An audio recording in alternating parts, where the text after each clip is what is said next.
দেন আমি অত্যন্ত টায়ার্ড। হ্যাঁ, বুড়া মানুষ, একটু খেয়াল রেখে।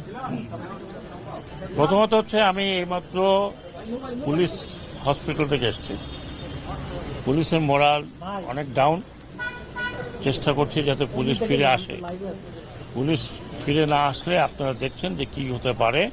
আর একটু আগে দেখলাম ব্যাংকের মধ্যে মারামারি, ব্যাংক দখল করবে কে কারে। এখন মনে হয় যে যার মতো করে যাতে দখল করতে চায় দখল করতে পারে। আমি প্রথমে আপনাদের মাধ্যমে বলি, আমি বলেছিলাম যে পুলিশের যারা ফোর্স এখনো জয়েন করেনি তাদের জন্য লাস্ট তারিখ হচ্ছে বৃহস্পতিবার পর্যন্ত যদি আপনারা কেউ ফোর্সে জয়েন না করেন তাহলে আমি আইজিপি সাহেবের সাথে আলাপ করেছি, র্যাবের ডিজির সাথে আলাপ করেছি, মেট্রোপলিটন পুলিশ কমিশনারের সাথে আলাপ করেছি। আপনারা যদি বৃহস্পতিবার না আসেন আমরা ধরে নেব আপনারা চাকরিতে ইচ্ছুক নন।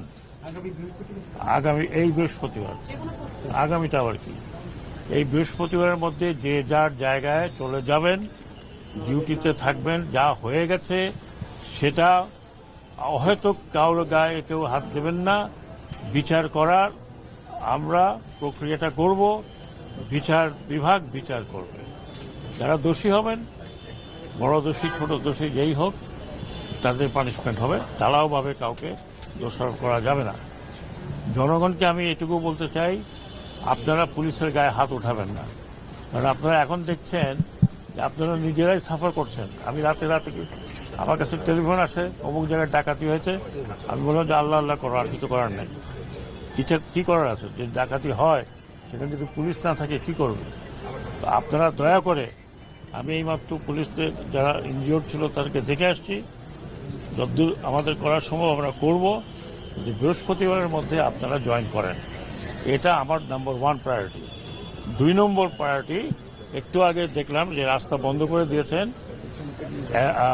আনসারের একটা পার্ট, তাদেরও কিছু দাবি দেওয়া আছে। সবারই দাবি দেওয়া আছে, আমারও দাবি দেওয়া আছে। আমার দাবি দেওয়া হলো যে আপনারা ফিরে যান।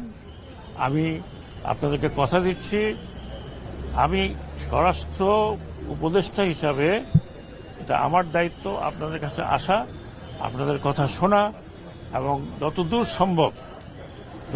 সম্ভব আমার পক্ষে ইমিডিয়েট যা করার করব। যেটা কিছু অন্য কিছু ইমপ্লিমেন্টেশন যদি থাকে, অন্য মন্ত্রণালয় থাকে, আমরা আলোচনা করে করব। আপনারা দয়া করে রাস্তাটা ছেড়ে দেন।